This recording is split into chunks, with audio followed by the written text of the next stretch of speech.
P Gannavaram పరిధిలోని sir Arthur cotton aqueduct ను పర్యాటక కేంద్రంగా తీర్చిదిద్దేందుకు కృషి చేస్తామని ఎమ్మెల్యే గిడ్డి సత్యనారాయణ అన్నారు.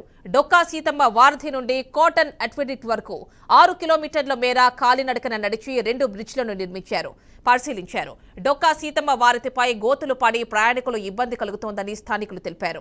వెంటనే స్పందించిన ఎమ్మెల్యే గోతులను వెంటనే పూడ్చివేసి ఇరువైపులా ఉన్న మట్టి ఇసుకను తీసి ప్రయాణికులకు ఇబ్బంది కలగకుండా చూడాలని అధికారులను ఆదేశించారు.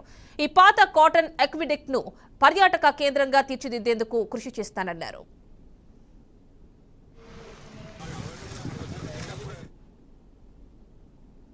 నియోజకవర్గం హెడ్ క్వార్టర్ అయినటువంటి గన్నవరంలో సర్ ఆర్థర్ కాటన్ గారు నిర్మించేటువంటి బ్యారేజ్ మీదకి రావడం జరిగింది. గతంలో ఎంతో వైభవమైనటువంటి ప్లేస్ ఇది. సాగునీరుకు ప్రత్యేకమైనటువంటి ఆధారంగా చేసినటువంటి కెనాల్ అక్విడక్ట్ ఇది. ఇటువంటి ప్రాంతాన్ని ఇప్పుడు ఎందుకో పనికిరాని ప్లేస్గా చాలా బాధాకరమైనటువంటి విషయం. అయితే దీనికి ప్రత్యామ్నాయంగా కట్టినటువంటి అక్విడక్ట్ డొక్కా సీతమ్మ గారి పేరు మీద నిర్మించడం జరిగింది.